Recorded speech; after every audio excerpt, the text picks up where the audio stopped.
जब बीरबल ने राजा को अपना नौकर बना लिया। एक दिन बादशाह अकबर दरबार में बैठे थे और सोच रहे थे कि किस तरह बीरबल की हाजिर जवाबी को परखा जाए। तभी उनके दिमाग में एक शरारती विचार आया। अकबर मुस्कुराते हुए बोले, बीरबल, तुम बहुत चतुर हो, लेकिन क्या तुम इतनी चतुराई दिखा सकते हो कि मुझे, इस साम्राज्य के बादशाह को, अपना नौकर बना सको? दरबारियों ने यह सुनते ही हैरानी से एक दूसरे की ओर देखा। सभी सोचने लगे कि यह तो असंभव है। भला मुगल सम्राट अकबर किसी का नौकर कैसे बन सकता है? बीरबल ने अकबर की आंखों में देखा और मुस्कुराकर बोले, जहांपनाह, अगर आपको नौकर बनाना ही है तो इसकी भी एक उचित योजना बनानी होगी। अकबर हंस पड़े और बोले, ठीक है, तुम्हें 3 दिन का समय दिया जाता है। अगर तुम ये कर पाए तो तुम्हारी बुद्धिमत्ता को मैं सबसे श्रेष्ठ मान लूंगा। बीरबल ने चुनौती स्वीकार कर ली और अपने दिमाग में एक योजना बना ली। अगले 3 दिनों तक वो किसी भी काम में ज्यादा व्यस्त नहीं दिखे, लेकिन वो हर जगह जाकर दरबारियों और सेवकों से धीमे धीमे बातें कर रहे थे। तीसरे दिन बीरबल ने दरबार में जाकर ऐलान किया, जहांपनाह, कल सुबह मुझे अपने घर में एक खास पूजा करनी है, जिसके लिए मैं सबसे उत्तम नौकर चाहता हूं। क्या आप मेरे लिए कोई योग्य नौकर भेज सकते हैं? अकबर को कुछ संदेह हुआ, लेकिन उन्होंने ये सोचकर हामी भर दी कि इससे शायद बीरबल की योजना विफल हो जाएगी। बीरबल ने कहा, जहांपनाह, इस पूजा के लिए मुझे एक ऐसा व्यक्ति चाहिए जो मेरे हर आदेश का पालन करे और जो मेरे मेहमानों का आदरपूर्वक स्वागत करे। अकबर ने दरबार में ऐलान किया, हमारे राज्य में सबसे अच्छा नौकर कौन है? बीरबल की पूजा में सेवा देने के लिए हमें सबसे अच्छा व्यक्ति चाहिए। लेकिन बीरबल मुस्कुराए और बोले, जहांपनाह, मेरे अनुसार राज्य में सबसे योग्य और सबसे कुशल व्यक्ति आप ही हैं। आपसे बेहतर सेवा कोई और नहीं कर सकता। आप तो सबसे बड़े और सबसे अनुभवी व्यक्ति हैं, इसलिए आप ही मेरे नौकर बनकर इस पूजा में मेरी सेवा करें। दरबार में ठहाके गूंज उठे। सभी मंत्रियों और दरबारियों को समझ आ गया कि बीरबल ने कितनी चतुराई से अकबर को अपना नौकर बना लिया। अकबर को एहसास हुआ कि उन्होंने खुद अपने लिए जाल बिछाया था, लेकिन वो अपना वचन तोड़ना नहीं चाहते थे, इसलिए उन्होंने आदेश दिया, ठीक है बीरबल, मैं कल तुम्हारी सेवा करूंगा। अगले दिन अकबर ने साधारण कपड़े पहने और बीरबल के घर पहुंचे। वहां उन्हें बीरबल के मेहमानों का स्वागत करना पड़ा, पानी देना पड़ा और यहां तक कि भोजन परोसने में भी मदद करनी पड़ी। पूजा समाप्त होने के बाद अकबर हंसते हुए बोले, बीरबल, तुमने एक बार फिर अपनी बुद्धिमत्ता साबित कर दी। तुमने बादशाह को भी अपना नौकर बना लिया। बीरबल ने सिर झुकाकर कहा, जहांपनाह, मैंने केवल दिखाया कि बुद्धि और चतुराई से असंभव को भी संभव बनाया जा सकता है। अकबर ने बीरबल को इनाम देकर सम्मानित किया और दरबार में सभी ने उनकी बुद्धिमानी की प्रशंसा की। इस प्रकार बीरबल की हाजिर जवाबी और चतुराई की ये कहानी इतिहास में दर्ज हो गई और हर किसी को ये सीख मिली कि सच्ची बुद्धिमत्ता हर परिस्थिति में विजय दिला सकती है। जब बीरबल ने मंत्री की चालाकी को मात दी, लेकिन दरबार में कुछ मंत्री ऐसे भी थे जिन्हें बीरबल की लोकप्रियता पसंद नहीं थी। वे हमेशा कोशिश करते रहते कि किसी न किसी तरह बीरबल को नीचा दिखाया जाए। ऐसा ही एक मंत्री था रफीक खां, जो बीरबल से ईर्ष्या करता था। उसने कई बार बीरबल को नीचा दिखाने की कोशिश की, लेकिन हर बार वो असफल रहा। एक दिन उसने एक नई चाल चली जिससे बीरबल को अपमानित किया जा सके, लेकिन उसे ये नहीं पता था कि वो खुद अपने जाल में फंसने वाला है। रफीक खां ने अकबर के कान भरने शुरू कर दिए, जहांपनाह, बीरबल बहुत चतुर तो है, लेकिन क्या वे आपकी दी हुई हर चुनौती को पार कर सकते हैं? अकबर को लगा कि मंत्री कुछ सोचकर ही ऐसा कह रहा है।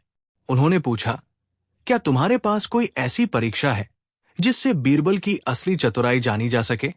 रफीक खां ने मुस्कुराकर कहा, जहांपनाह, अगर बीरबल सच में इतने चतुर हैं तो उन्हें साबित करना होगा कि वे अंधेरे में भी देख सकते हैं। अकबर को ये चुनौती रोचक लगी। उन्होंने तुरंत बीरबल को दरबार में बुलाया और कहा, बीरबल, तुम्हें अपनी चतुराई का प्रमाण देना होगा।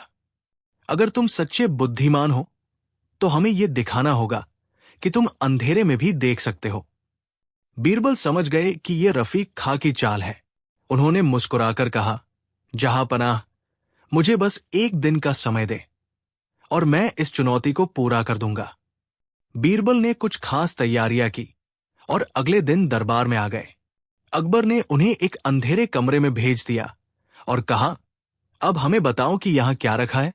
बीरबल ने कमरे में प्रवेश किया, लेकिन वहां घना अंधेरा था। कोई भी चीज दिखाई नहीं दे रही थी। लेकिन बीरबल को पहले से पता था कि यह परीक्षा केवल उनकी बुद्धिमानी की नहीं, बल्कि उनकी चालाकी की भी थी। उन्होंने तुरंत कहा, जहांपनाह, इस कमरे में एक मेज है जिस पर कुछ सामान रखा है और एक कोने में एक आदमी खड़ा है। अकबर और दरबारी चौंक गए। अकबर ने कहा, बीरबल, तुमने कैसे देखा? यह तो पूरी तरह से अंधेरा है। बीरबल मुस्कुराए और बोले, जहांपनाह, देखने के लिए केवल आंखों की जरूरत नहीं होती, बल्कि दिमाग की भी जरूरत होती है। अकबर हैरान हुए और बोले, कैसे? बीरबल ने समझाया, जब मैंने इस कमरे में प्रवेश किया तो मैंने सुना कि हल्की सांस लेने की आवाज आ रही थी। इसका मतलब यहां कोई आदमी खड़ा था। इसके अलावा जब मैंने अपने पांव जमीन पर टिकाए तो महसूस हुआ कि वहां एक मेज थी, और जब मैंने अपनी नाक से सूंघा तो मुझे लकड़ी और कुछ मसालों की हल्की सुगंध आई, जिससे मैंने अंदाजा लगाया कि मेज पर कुछ सामान रखा होगा। अकबर ने तुरंत दिए जलवाने का आदेश दिया। जब रोशनी हुई तो सबने देखा कि सच में वहां एक मेज थी जिस पर कुछ सामान रखा था और कोने में एक नौकर खड़ा था। अकबर हंस पड़े और बोले, बीरबल, तुमने फिर साबित कर दिया कि तुम सबसे चतुर हो। रफीक खां का चेहरा उतर गया। उसकी चाल पूरी तरह से उल्टी पड़ गई थी। अकबर ने गुस्से से उसकी ओर देखा और कहा, रफीक खां, तुम्हारी ये साजिश बेकार गई। जब बीरबल ने स्वर्ग से चिट्ठी भेजी। बादशाह अकबर को अक्सर अजीबोगरीब सवाल पूछने की आदत थी। एक दिन दरबार में अकबर ने ऐलान किया, मुझे स्वर्ग में रहने वाले मेरे पूर्वजों का हालचाल जानना है। क्या कोई ऐसा है जो वहां जाकर मेरे लिए एक चिट्ठी पहुंचा सके? सभी दरबारी सन्न रह गए। किसी को कुछ समझ नहीं आया कि इस असंभव कार्य को कैसे पूरा किया जाए। सभी एक दूसरे की ओर देखने लगे, लेकिन कोई कुछ नहीं कह पाया। अंत में अकबर ने बीरबल की ओर देखा और बोले, बीरबल, तुम सबसे होशियार हो। तुम ही बताओ, क्या यह संभव है? बीरबल मुस्कुराए और बोले, जहांपनाह, यह बिल्कुल संभव है, लेकिन इसके लिए हमें विशेष तैयारियां करनी होंगी। अकबर उत्सुक हो गए और बोले, कैसी तैयारियां, बीरबल? बीरबल ने कहा, हमें किसी ऐसे व्यक्ति को चुनना होगा जो स्वर्ग जा सके, और उसे स्वर्ग पहुंचाने के लिए आग की चिता तैयार करनी होगी। दरबार में सन्नाटा छा गया। सभी सोचने लगे कि बीरबल किसे जलाने की योजना बना रहे हैं। तभी बीरबल बोले, जहांपनाह, हमें ऐसे व्यक्ति की जरूरत है जो अभी बुजुर्ग हो और जो खुशी खुशी ये जिम्मेदारी निभाने को तैयार हो। अकबर ने अपनी प्रजा के बीच इस कार्य के लिए एक इच्छुक व्यक्ति ढूंढने की घोषणा कर दी। लेकिन कई दिन बीत गए और कोई भी व्यक्ति सामने नहीं आया। एक दिन बीरबल ने कहा, जहांपनाह, हमारे राज्य के सबसे अमीर मंत्री को यह अवसर मिलना चाहिए। उनके पास बहुत धन है और वे हमेशा कहते हैं कि उन्होंने पुण्य के काम किए हैं। ये तो उनके लिए सौभाग्य की बात होगी। अकबर तुरंत अपने मंत्री की ओर मुड़े और बोले, क्या तुम स्वर्ग जाकर मेरे पूर्वजों को संदेश पहुंचाओगे? मंत्री का चेहरा सफेद पड़ गया। वो घबरा गया और हाथ जोड़कर बोला, जहांपनाह, मुझे क्षमा करें, मैं अभी स्वर्ग जाने के लिए तैयार नहीं हूं। बीरबल हंसकर बोले, अगर मंत्री जी खुद स्वर्ग जाने को तैयार नहीं है तो हमें यह समझ लेना चाहिए कि वहां कोई भी व्यक्ति नहीं जा सकता। इसलिए सबसे अच्छा तरीका यही होगा कि हम उनके नाम की चिट्ठी जलाकर स्वर्ग में भेज दें। अकबर बीरबल की चतुराई समझ गए और मुस्कुरा उठे। उन्होंने कहा, बीरबल, तुमने एक बार फिर अपनी बुद्धिमानी साबित कर दी। और इस तरह बीरबल ने बिना किसी को हानि पहुंचाए अकबर के सवाल का हल निकाल दिया। पूरे दरबार में बीरबल की प्रशंसा होने लगी और एक बार फिर उनकी बुद्धिमानी की कहानी अमर हो गई।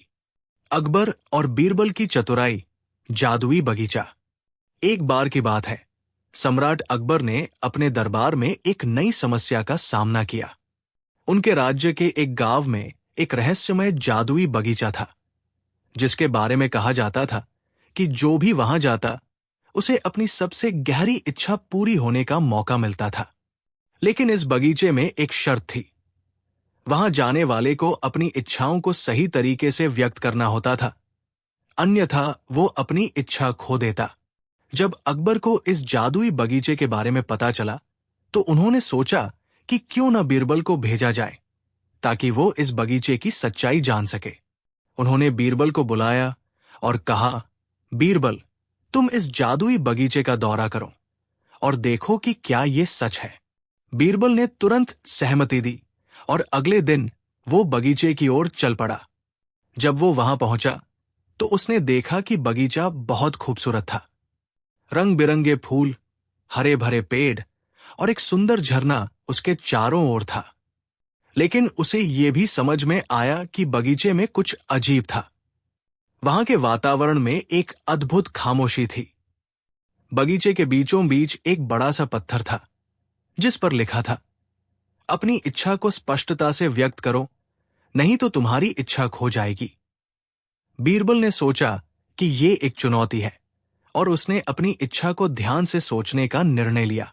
उसने अपने मन में सोचा, अगर मैं कहूं कि मुझे धन चाहिए तो शायद मुझे केवल धन ही मिलेगा, लेकिन मैं चाहता हूं कि मेरा राज्य समृद्ध हो।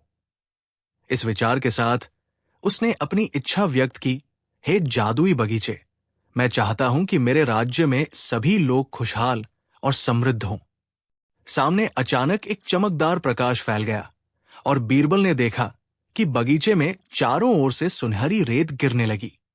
वो समझ गया कि उसकी इच्छा पूरी हो गई है। उसने बगीचे को धन्यवाद दिया और वापस लौटने का फैसला किया। जब बीरबल दरबार लौटा तो उसने अकबर को सब कुछ बताया। अकबर ने उसे सुनकर बहुत प्रसन्नता महसूस की। उन्होंने कहा, बीरबल, तुम्हारी बुद्धिमानी ने हमें एक महत्वपूर्ण सबक सिखाया है। हमें हमेशा अपनी इच्छाओं को स्पष्टता से व्यक्त करना चाहिए।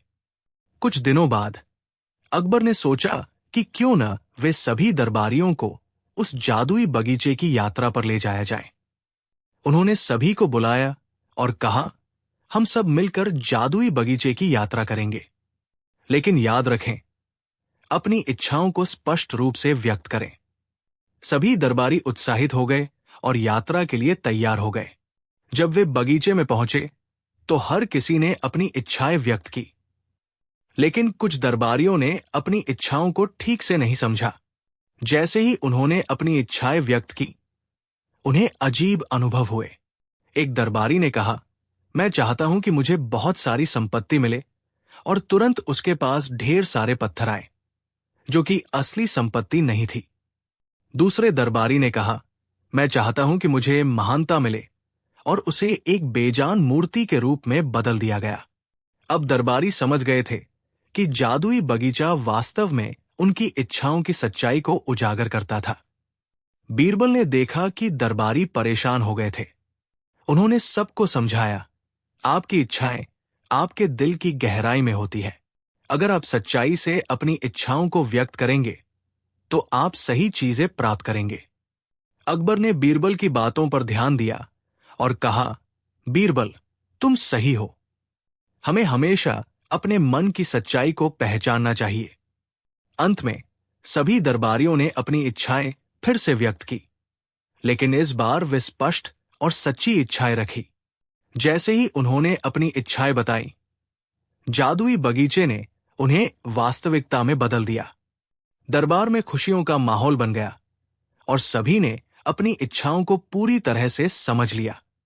इस घटना के बाद अकबर ने बीरबल की बुद्धिमानी की प्रशंसा की और कहा, जब बीरबल ने सोने का पक्षी उड़ाया। बादशाह अकबर को हमेशा कुछ न कुछ नया करने की इच्छा रहती थी। वे बीरबल की बुद्धिमानी की परीक्षा लेने का कोई मौका नहीं छोड़ते थे। एक दिन दरबार में बैठे हुए उन्होंने अपने दरबारियों से कहा, क्या कोई मुझे ये साबित कर सकता है कि सोने का पक्षी भी उड़ सकता है? दरबारी आपस में फुसफुसाने लगे। कुछ ने कहा, जहां पनाह, सोना बहुत भारी होता है, वो कभी नहीं उड़ सकता। कुछ बोले, ये असंभव है, ये तो खुदा के नियमों के खिलाफ है। लेकिन अकबर मुस्कुराते हुए बोले, मैं जानता हूं कि ये असंभव लगता है, लेकिन अगर कोई इसे संभव कर सकता है तो वो सिर्फ बीरबल ही होगा। बीरबल दरबार में चुपचाप खड़े थे। उन्होंने बादशाह की चुनौती को सुना और हल्की मुस्कान के साथ कहा, जहां पनाह, मैं इस चुनौती को स्वीकार करता हूं। मुझे बस 3 दिन का समय दे।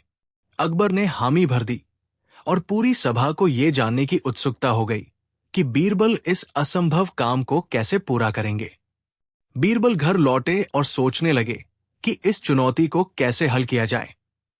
उन्होंने कई तरीके सोचे, लेकिन कोई भी व्यावहारिक नहीं लगा। तभी उनके दिमाग में एक अनोखी तरकीब आई। अगले दिन बीरबल ने एक कारीगर को बुलाया और उसे आदेश दिया कि वो एक खूबसूरत सोने का पक्षी बनाए। कारीगर ने बड़ी मेहनत से एक सोने का पक्षी तैयार किया, जो देखने में बहुत ही शानदार लग रहा था। इसके बाद बीरबल ने राज्य के सबसे चतुर बाजीगर को बुलाया और उससे कहा, मुझे तुम्हारी मदद चाहिए। अगर तुम मेरे लिए ये काम कर दोगे तो मैं तुम्हें बहुत इनाम दूंगा। बाजीगर तैयार हो गया। 3 दिन बाद अकबर ने दरबार में सभी को बुलाया और कहा, बीरबल, अब समय आ गया है, हमें दिखाओ कि सोने का पक्षी कैसे उड़ सकता है। बीरबल मुस्कुराए और एक मखमली कपड़े से ढका हुआ पिंजरा दरबार में लाए। उन्होंने धीरे से कपड़ा हटाया और सभी ने देखा कि उसमें एक सोने का पक्षी रखा हुआ था। दरबारी बोले, वाह, ये तो बहुत सुंदर है, लेकिन ये कभी उड़ नहीं सकता। अकबर ने भी आश्चर्य से देखा और बोले, बीरबल, ये पक्षी तो उड़ नहीं सकता, अब हमें दिखाओ कि तुम इसे कैसे उड़ाओगे। बीरबल ने बाजीगर की ओर इशारा किया। बाजीगर ने एक पिंजरे का दरवाजा खोला और तभी एक असल चिड़िया सोने के पंखों से ढकी हुई उड़कर बाहर निकली। सभी दरबारी हैरान रह गए। अकबर भी चौंक गए और बोले, ये कैसे संभव हुआ? बीरबल मुस्कुराए और बोले, जहांपनाह, ये असली पक्षी है, लेकिन मैंने इसके पंखों पर हल्का सोने का पानी चढ़वा दिया था। जब ये खुले आसमान में गई तो ऐसा लगा जैसे सोने का पक्षी उड़ रहा हो। अकबर ठाका मारकर हंस पड़े और बोले, बीरबल, तुमने फिर अपनी बुद्धिमानी साबित कर दी। बीरबल ने सिर झुकाकर कहा, जहांपनाह, असंभव कुछ भी नहीं होता, बस सही नजरिया और तरकीब चाहिए। अकबर ने प्रसन्न होकर बीरबल को इनाम दिया और दरबार में सभी ने उनकी चतुराई की सराहना की। इस तरह बीरबल ने एक और चुनौती को अपनी बुद्धिमत्ता से हल कर दिया। बीरबल की अद्भुत भविष्यवाणी। एक दिन दरबार में एक प्रसिद्ध ज्योतिषी आया, जिसने दावा किया कि वो भविष्य देख सकता है। अकबर ने उसकी परीक्षा लेने के लिए पूछा, बताओ, मेरे राज्य का भविष्य कैसा होगा? ज्योतिषी ने कुछ गणनाएं की और बोला, जहांपनाह, आपका राज्य समृद्ध होगा, लेकिन कुछ कठिनाइयां भी आएंगी। अकबर को ज्योतिषी की बातें रोचक लगी, लेकिन वे पूरी तरह संतुष्ट नहीं हुए। उन्होंने बीरबल की ओर देखा और मुस्कुराते हुए कहा, बीरबल, क्या तुम बिना किसी गणना के भविष्यवाणी कर सकते हो? बीरबल ने विनम्रता से कहा, जहांपनाह, मैं भविष्यवाणी कर सकता हूं, लेकिन मेरा तरीका थोड़ा अलग होगा। बीरबल की शर्त। अकबर को उत्सुकता हुई और उन्होंने कहा, ठीक है, हमें अपनी भविष्यवाणी सुनाओ। बीरबल ने दरबार में खड़े होकर कहा, जहांपनाह, कल दोपहर के समय कुछ ऐसा होगा जिससे दरबार में हलचल मच जाएगी। लोग आश्चर्यचकित रह जाएंगे, लेकिन अंत में सब कुछ ठीक हो जाएगा। अकबर ने हैरानी से पूछा, क्या तुम बता सकते हो कि क्या होगा? बीरबल मुस्कुराए और बोले, जहांपनाह, अगर मैं अभी सब कुछ बता दूं तो मजा खत्म हो जाएगा। कल का इंतजार कीजिए। अगले दिन का इंतजार। अकबर और सभी दरबारी उत्सुकता से अगले दिन की प्रतीक्षा करने लगे। आखिरकार वो घड़ी आई। दोपहर का समय हुआ और सभी दरबार में इकट्ठा हो गए। तभी अचानक महल के एक हिस्से से जोरदार आवाज आई। कुछ सैनिक दौड़ते हुए आए और बोले, जहांपनाह, रसोई में आग लग गई है। अकबर चौंक गए, लेकिन उन्होंने तुरंत आदेश दिया कि आग बुझाई जाए। कुछ ही मिनटों में आग पर काबू पा लिया गया और किसी को कोई नुकसान नहीं हुआ। जब स्थिति सामान्य हुई तो अकबर ने बीरबल की ओर देखा और बोले, बीरबल, ये तो वही घटना है जिसकी तुमने भविष्यवाणी की थी। अकबर ने आश्चर्य से पूछा, बीरबल, तुमने ये कैसे जाना? बीरबल मुस्कुराए और बोले, जहांपनाह, मैंने बस सामान्य घटनाओं को ध्यान से देखा। मैंने देखा कि पिछले कुछ दिनों से रसोई में तेल के घड़े ठीक से बंद नहीं किए जा रहे थे और रसोइये लापरवाह हो गए थे। ये निश्चित था कि कोई दुर्घटना होगी। अकबर ने सिर हिलाते हुए कहा, तो तुम्हारी भविष्यवाणी कोई चमत्कार नहीं थी, बल्कि सूझबूझ और अवलोकन का परिणाम थी। बीरबल ने उत्तर दिया, बिल्कुल सही, जहांपनाह।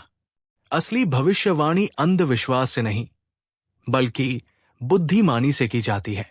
अगर हम अपने चारों ओर ध्यान दें, तो भविष्य की संभावनाओं का अनुमान लगाया जा सकता है। अकबर ने हंसते हुए कहा, बीरबल, तुम सच में कमाल के हो।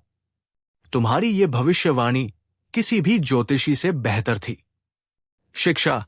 इस कहानी से हमें ये सीख मिलती है कि सही अवलोकन और समझदारी से हम आने वाली समस्याओं का पहले से अनुमान लगा सकते हैं और उनका हल निकाल सकते हैं। बीरबल की तरह हमें अपने आसपास की चीजों को ध्यान से देखना चाहिए और बुद्धिमानी से निर्णय लेना चाहिए।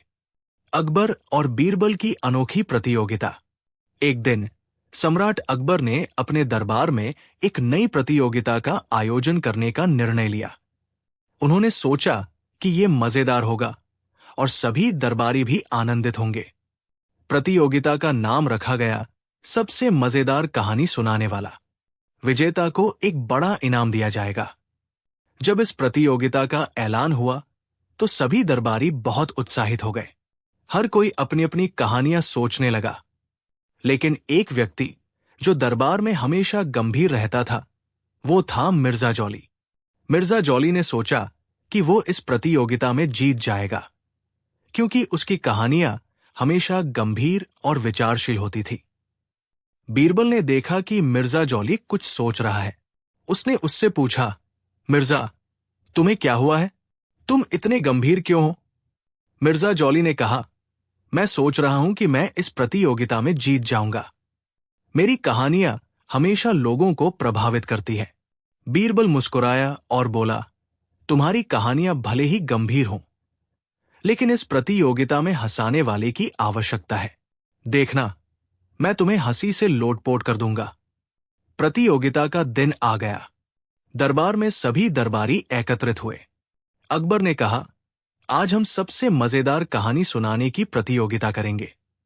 जो सबसे अच्छा प्रदर्शन करेगा उसे पुरस्कृत किया जाएगा। पहले मिर्जा जौली ने अपनी कहानी शुरू की। उसने एक गंभीर कहानी सुनाई, जिसमें एक राजा और एक गरीब आदमी की मुलाकात थी। उसकी कहानी में गहरी भावनाएं थी, लेकिन दरबार में कोई नहीं हंसा। सब लोग ऊब गए। फिर बीरबल की बारी आई। उसने अपनी कहानी शुरू की। एक बार की बात है, एक गांव में एक व्यक्ति था जिसका नाम था रामू। वो बहुत आलसी था। एक दिन उसने सोचा, क्यों न मैं अपने आलस्य का एक नया तरीका निकालूं। सभी दरबारी उत्सुकता से सुनने लगे। बीरबल ने आगे कहा, रामू ने एक योजना बनाई।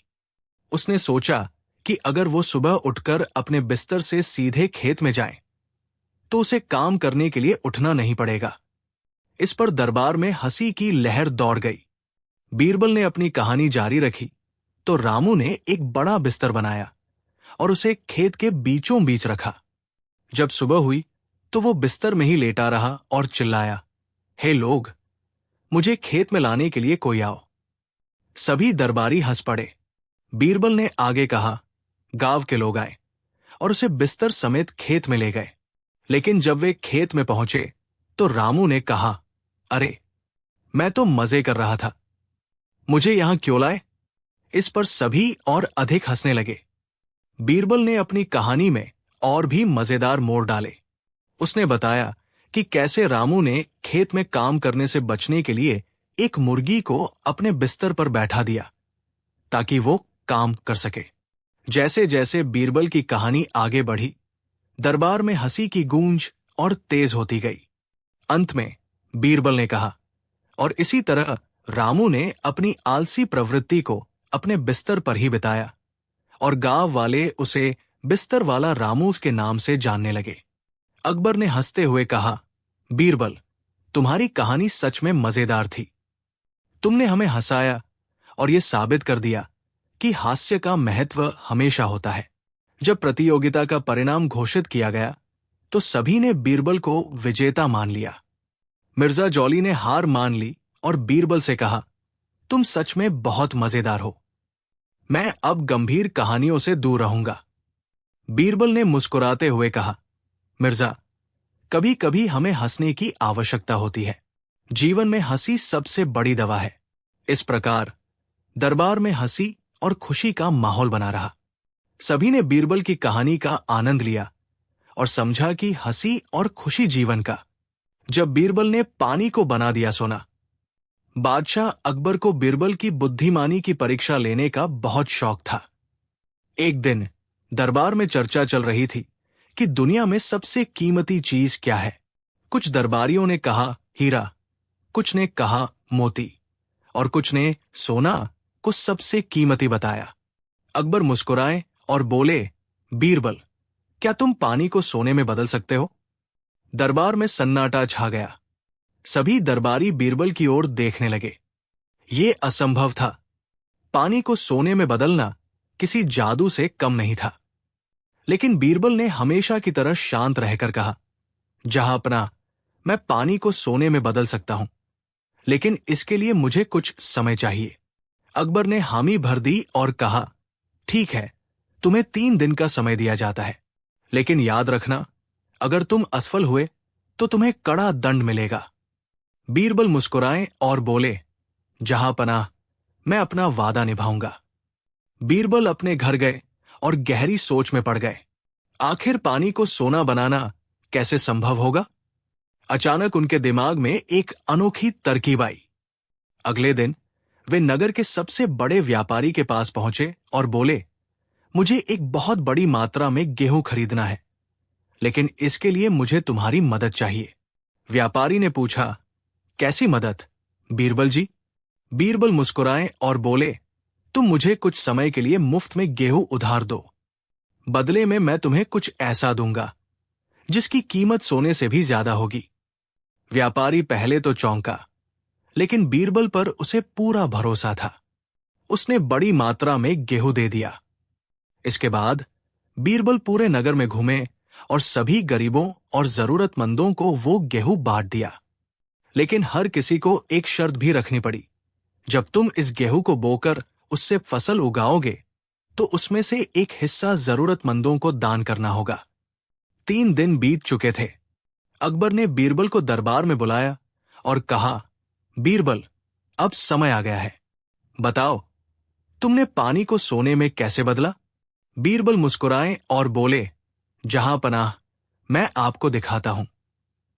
उन्होंने दरबार में एक किसान को बुलाया, जिसने बताया, बीरबल जी ने हमें जो गेहूं दिया था, हमने उसे खेतों में बो दिया।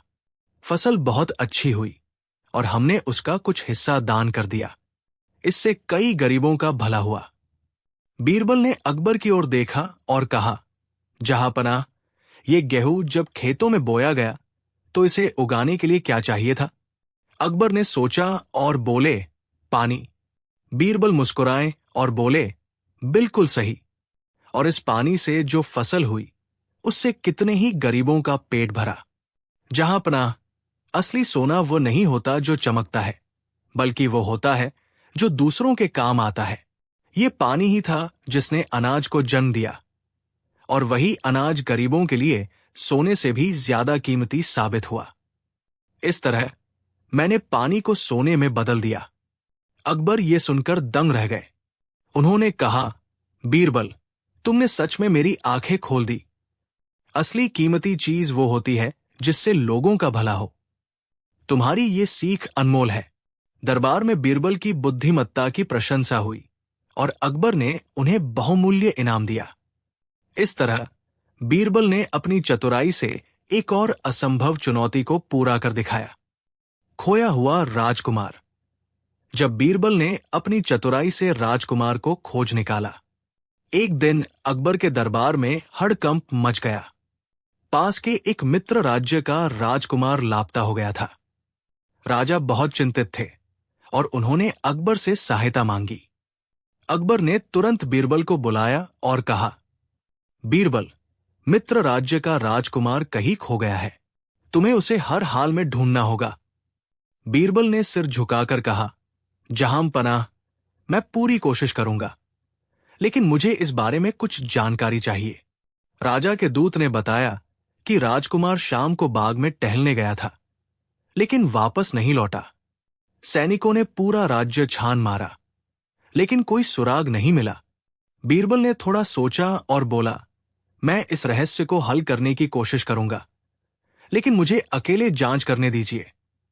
अकबर ने सहमति दे दी। बीरबल सबसे पहले उस बाग में पहुंचे जहां से राजकुमार गायब हुआ था।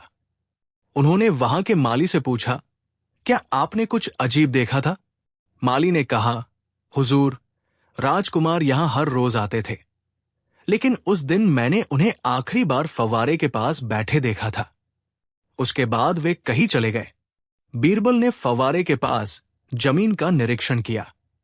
वहां पैरों के निशान थे, लेकिन वे दो दिशाओं में जा रहे थे, एक महल की ओर और दूसरा शहर की ओर।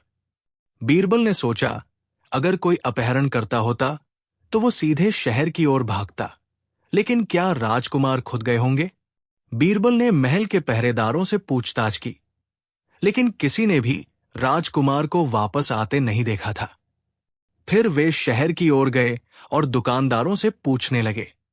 एक हलवाई ने बताया, हुजूर, मैंने एक अजनबी लड़के को देखा था जो अच्छे कपड़े पहने हुए था, लेकिन बहुत डरा हुआ लग रहा था। उसने मुझसे एक रोटी खरीदी और जल्दी से गली में गायब हो गया। बीरबल ने अनुमान लगाया कि राजकुमार ने भेष बदला होगा ताकि कोई उसे पहचान न सके। उन्होंने हलवाई से पूछा, क्या आपने गौर किया कि वो किस गली में गया? हलवाई ने इशारा किया, हुजूर, वो वहां बाई ओर की गली में गया था। बीरबल उस गली में गए और वहां एक बूढ़ी औरत को देखा जो सड़क किनारे बैठी थी। उन्होंने पूछा, माई, क्या तुमने कोई अमीर दिखने वाला लड़का इस गली से जाते देखा? बूढ़ी औरत ने कहा, हाँ बेटा, मैंने देखा था। वो बहुत घबराया हुआ लग रहा था। मैंने उससे पूछा कि क्या बात है, लेकिन उसने कुछ नहीं कहा और सीधा आगे बढ़ गया। बीरबल ने पूछा, क्या तुम बता सकती हो कि वो किधर गया? बूढ़ी औरत ने इशारा किया। वो आगे उस सुनसान हवेली की ओर गया था। बीरबल उस सुनसान हवेली के पास पहुंचे। हवेली बहुत पुरानी और टूटी फूटी थी। उन्होंने अंदर झांका, लेकिन कोई हलचल नहीं दिखी। बीरबल ने अपने सिपाहियों से कहा, हमें सावधानी से अंदर जाना होगा, क्योंकि राजकुमार खतरे में हो सकते हैं। वे धीरे धीरे अंदर घुसे और चारों ओर देखा। तभी उन्हें हल्की सिसकियों की आवाज सुनाई दी।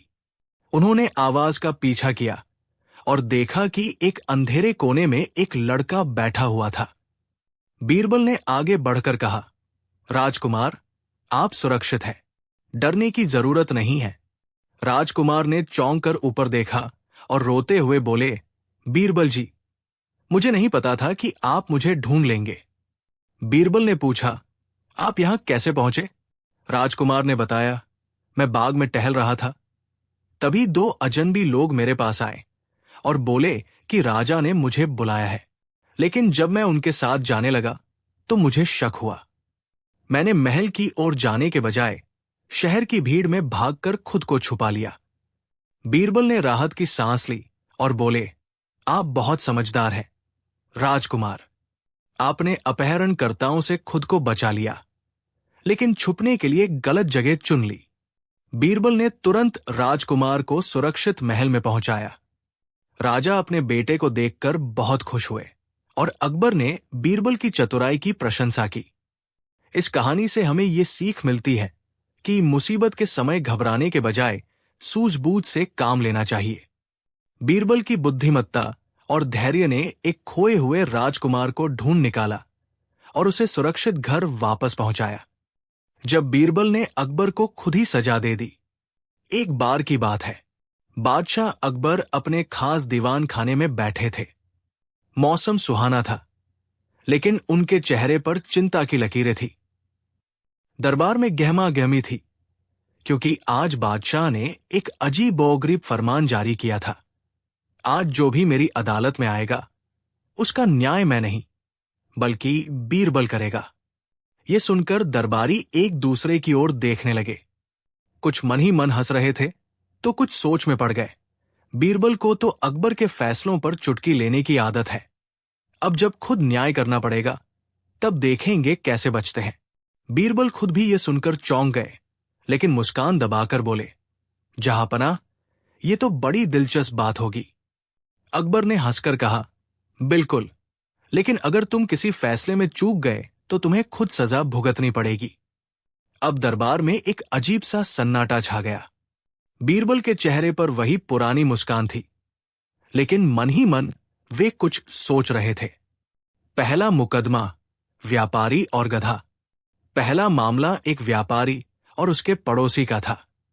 व्यापारी बोला, जहांपनाह, मेरा गधा रात में मेरे पड़ोसी के घर चला गया। जब सुबह लौटा तो उसकी पीठ पर चांदी के सिक्कों से भरी एक थैली थी। पड़ोसी कहता है कि ये मेरी नहीं, बल्कि गधे की किस्मत है। क्या सचमुच गधे को ये धन मिल सकता है? अकबर ने बीरबल की ओर देखा, जैसे कह रहे हो, अब देखो तुम्हारी बुद्धि कितनी तेज है। बीरबल ने मुस्कुराते हुए कहा, बहुत सीधा मामला है। अगर ये धन गधे की किस्मत से आया है, तो गधा खुद ही आकर इसे ले जाएगा। तब तक ये बादशाह के खजाने में रहेगा। दरबार ठहाकों से गूंज उठा और पड़ोसी ने तुरंत मान लिया कि पैसे वास्तव में व्यापारी के थे। दूसरा मुकदमा, चोर और इंसाफ।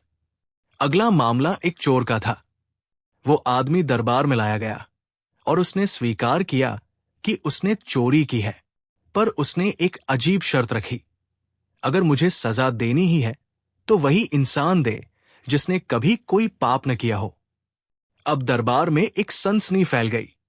सभी एक दूसरे की ओर देखने लगे।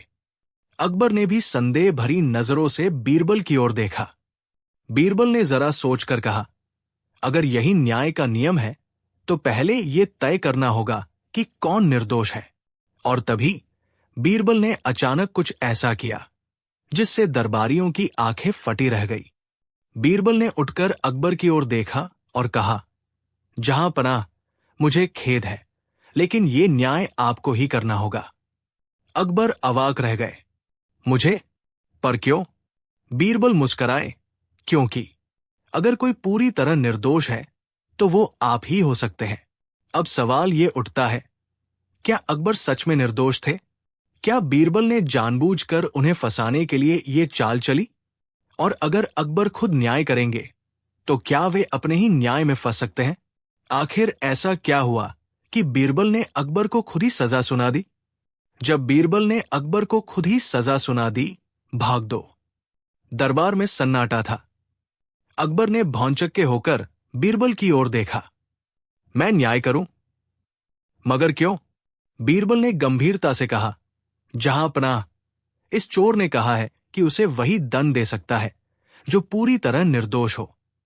अब यह तय करना जरूरी है कि दरबार में सबसे अधिक निष्पाप कौन है। अकबर ने इधर उधर देखा। दरबार के वजीर, सैनिक, अमीर उमरा, सबके चेहरे पर अजीब सी बेचैनी थी। कोई नहीं चाहता था कि वो खुद को निर्दोष साबित करने के लिए आगे आए, क्योंकि क्या कोई सच में पूरी तरह निर्दोष था? बोलो, कौन है जो ये कह सके कि उसने कभी कोई भूल नहीं की? बीरबल ने सवाल किया। दरबारी एक दूसरे की ओर देखने लगे। कोई आगे नहीं आया। तभी अकबर ने ठहाका लगाया, बीरबल, क्या तुम खुद को निर्दोष मानते हो? बीरबल मुस्कुराए, जहां पनाह, मैं एक साधारण इंसान हूं। गलती मुझसे भी हुई होगी, इसलिए मैं न्याय करने योग्य नहीं। लेकिन आपको तो खुदा ने फरिश्ता बनाया है। आपके राज्य में न्याय ही धर्म है, तो जाहिर है कि आप बिल्कुल निर्दोष हैं। इसलिए इस चोर को सजा आपको ही देनी होगी। कैसे बीरबल ने बिना हाथ लगाए घोड़े को कुएं से बाहर निकाला? एक बार की बात है, बादशाह अकबर के अस्तबल में एक बहुत ही कीमती घोड़ा था। वो घोड़ा तेज, बलवान और सुंदर था, जिसे अकबर बहुत पसंद करते थे। लेकिन एक दिन अचानक घोड़ा अस्तबल से निकलकर बाग में घूमने चला गया और गलती से एक गहरे कुएं में गिर गया। घोड़े के कुएं में गिरने की खबर पूरे महल में फैल गई।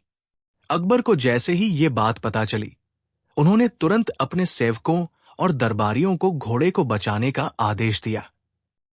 महल के सबसे बलवान सिपाही आए और उन्होंने रस्सियों की मदद से घोड़े को बाहर निकालने की कोशिश की। लेकिन घोड़ा बहुत भारी था और कुएं में बुरी तरह फंसा हुआ था। किसी ने सुझाव दिया कि कुएं में कूदकर घोड़े को धकेला जाए, लेकिन यह भी खतरनाक था। कुछ दरबारियों ने कहा कि अगर पानी सूखा दिया जाए तो घोड़ा अपने आप निकल आएगा। लेकिन कुआं बहुत गहरा था और इसमें पानी निकालने में कई दिन लग जाते। सभी दरबारी सोच में पड़ गए, लेकिन कोई भी हल नहीं निकाल सका। अकबर बहुत चिंतित थे और उन्होंने गुस्से में कहा, क्या मेरे दरबार में कोई ऐसा नहीं जो इस समस्या का हल निकाल सके? बीरबल हमेशा की तरह मुस्कुराए और बोले, जहां पनाह, मैं इस घोड़े को बिना हाथ लगाए बाहर निकाल सकता हूं। अकबर और सारे दरबारी चौंक गए। किसी को यकीन नहीं हुआ कि बिना हाथ लगाए घोड़े को बाहर निकाला जा सकता है। अकबर ने कहा, अगर तुमने ये कर दिखाया तो मैं तुम्हें मुंहमांगा इनाम दूंगा। बीरबल ने एक पल सोचा और फिर गांव के कुछ किसानों को बुलाने के लिए कहा। उन्होंने किसानों को आदेश दिया कि वे कुएं में धीरे धीरे मिट्टी डालना शुरू करें। सभी लोग हैरान थे कि आखिर बीरबल क्या करने जा रहे हैं। लेकिन बीरबल के आदेश से कुएं में मिट्टी गिराने का काम शुरू कर दिया गया। धीरे धीरे मिट्टी बढ़ने लगी और घोड़े के पैर उस पर टिकने लगे। जैसे जैसे मिट्टी बढ़ती गई, घोड़ा ऊपर उठता गया। कुछ ही घंटों में घोड़ा कुएं के मुहाने तक पहुंच गया और फिर आराम से बाहर आ गया। घोड़े को देखकर अकबर और सभी दरबारी खुश हो गए और बीरबल की बुद्धिमानी की तारीफ करने लगे। अकबर ने बीरबल की इस अनोखी सूझबूझ से बहुत प्रभावित होकर उन्हें बहुमूल्य उपहार दिए और कहा, बीरबल, तुम्हारी बुद्धि का कोई जवाब नहीं। तुमने बिना हाथ लगाए इस घोड़े को कुएं से निकाल दिया। बीरबल मुस्कुराए और बोले, जहां पनाह, समस्या बड़ी हो या छोटी, उसका हल सही तरीके से सोचा जाए तो कोई भी काम असंभव नहीं होता। इस तरह बीरबल ने अपनी चतुराई से एक बार फिर साबित कर दिया कि समझदारी और धैर्य से किसी भी समस्या का हल निकाला जा सकता है।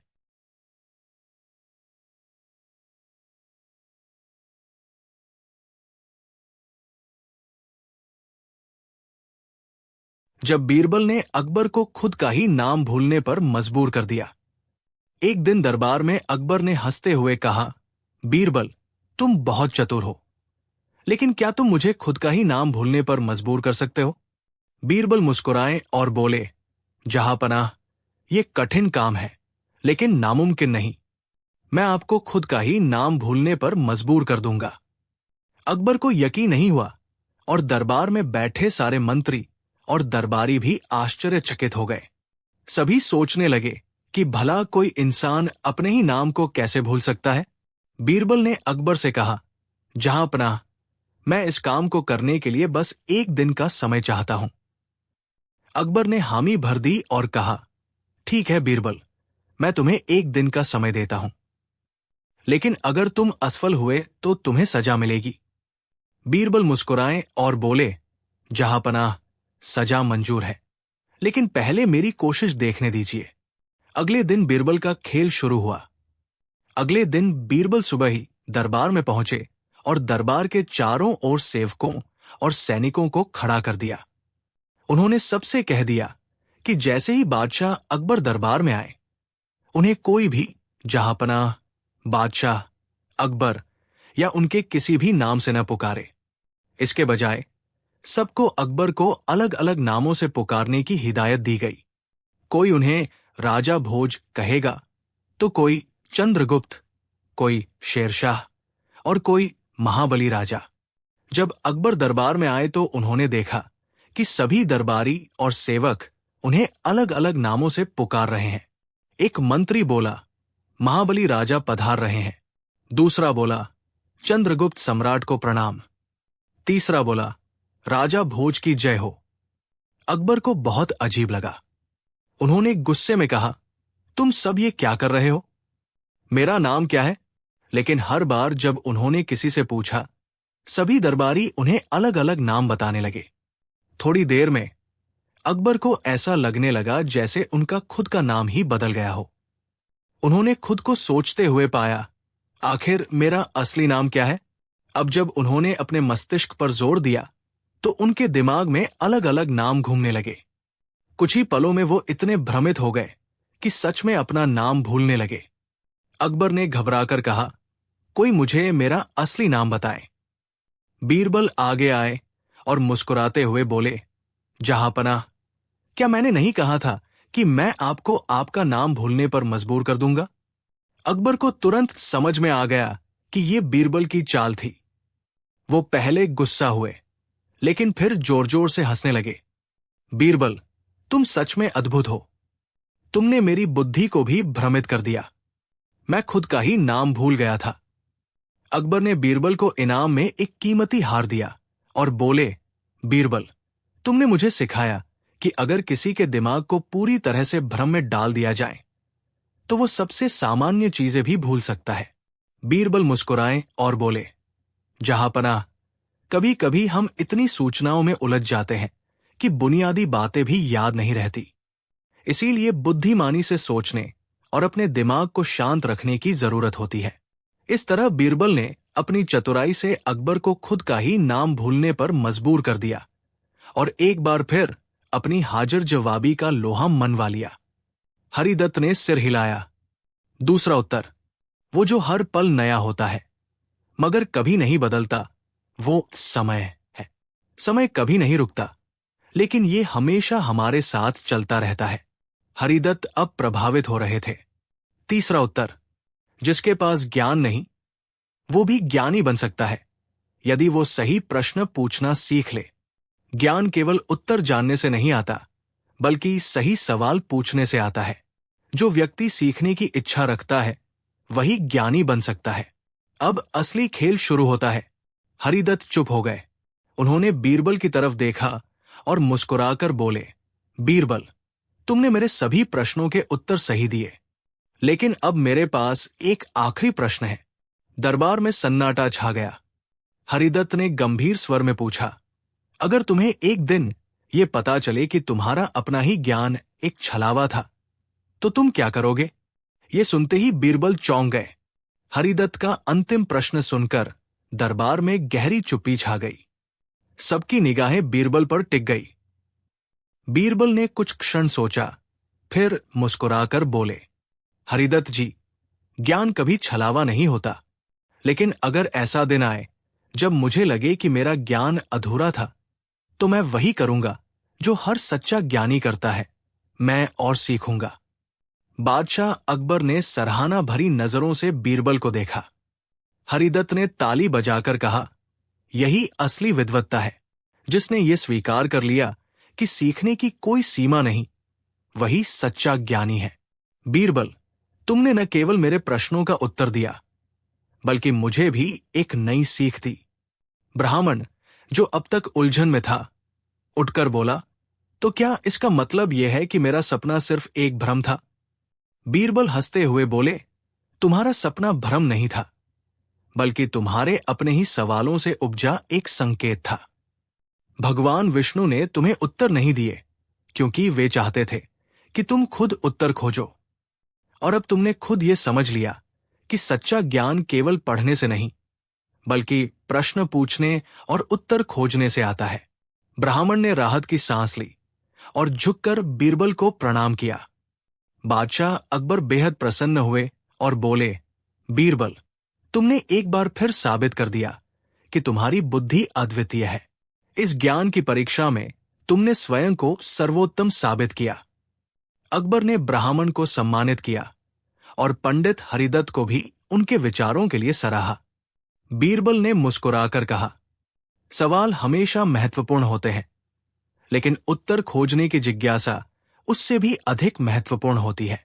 दरबारियों ने तालियां बजाई और इस तरह बीरबल ने न केवल ब्राह्मण की दुविधा हल की, बल्कि एक गहरी सीख भी दे दी। ज्ञान का अंत नहीं, बल्कि हर प्रश्न एक नए उत्तर की शुरुआत है।